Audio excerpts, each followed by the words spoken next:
Hi అండి, అందరికీ నమస్కారం. ఈరోజు వీడియోలో మైదా పిండితో కాజాలు ఎలా ప్రిపేర్ చేయాలో చూద్దాం. ముందుగా ఒక గిన్నెలోకి 3 కప్పుల మైదా పిండి తీసుకొని అందులోకి రుచికి తగినంత సాల్ట్ వేసుకొని 2 స్పూన్ల చక్కెర వేసుకొని బాగా కలుపుకోవాలి. తర్వాత ఒక గ్లాస్ నూనె వేసుకొని బాగా వేడి చేసుకోవాలి. బాగా కాగిన నూనె ఈ పిండిలోకి వేసి కలుపుకోవాలి. మరిగే నూనె వేయడం వల్ల కాజాలు గుల్లగుల్లగా వస్తాయి. ఒకే పిండితో చాలా రకాల స్వీట్స్ చేసుకోవచ్చు. గవ్వలు, కాజాలు, స్వీట్ పూరీలు ఇలా ఎన్నైనా చేసుకోవచ్చు. పిండి కొంచెం కొంచెం నీళ్లు పోసుకొని బాగా ముద్దలాగా కలుపుకోవాలి. ఇలా కలుపుకున్న తర్వాత ఆ ముద్దని ఒక అరగంట సేపు పక్కన పెట్టుకోవాలి.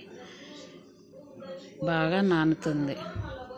తర్వాత ఒక పెనంలో 3 కప్పుల మైదా పిండికి 3 కప్పుల చక్కెర వేసి పాకం వచ్చేంత వరకు ఉడికించుకోవాలి. తర్వాత నానిన ఈ పిండిని చపాతీలాగా రుద్దుకోవాలి. చపాతీ పైన కొంచెం నూనె పూసి కొంచెం పిండి వేసుకొని మళ్ళీ రెండో చపాతీ కూడా చేసి దానిపైన వేసుకోవాలి. 2 చపాతీల్ని రోల్ చేసుకొని కట్ చేసుకోవాలి. అంతే, కాజాలు ప్రిపేర్ అవుతాయి. ఈ పిండితో గవ్వలు చేసుకోవచ్చు, స్వీట్ పూరీలు చేసుకోవచ్చు, ఇలా చాలా చేసుకోవచ్చు. ఇవన్నీ బాగా చేసుకున్న తర్వాత నూనెలో వేయించుకోవాలి. సన్న మంట పైన వేయించుకుంటే ఇవి పొరలు పొరలుగా వస్తాయి.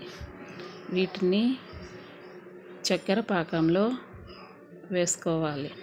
పక్కనే చక్కెర పాకం పెట్టుకొని అందులో ఇవి వేసుకోవాలి. గవ్వలు కూడా చేసుకోవచ్చు వీటితోనే.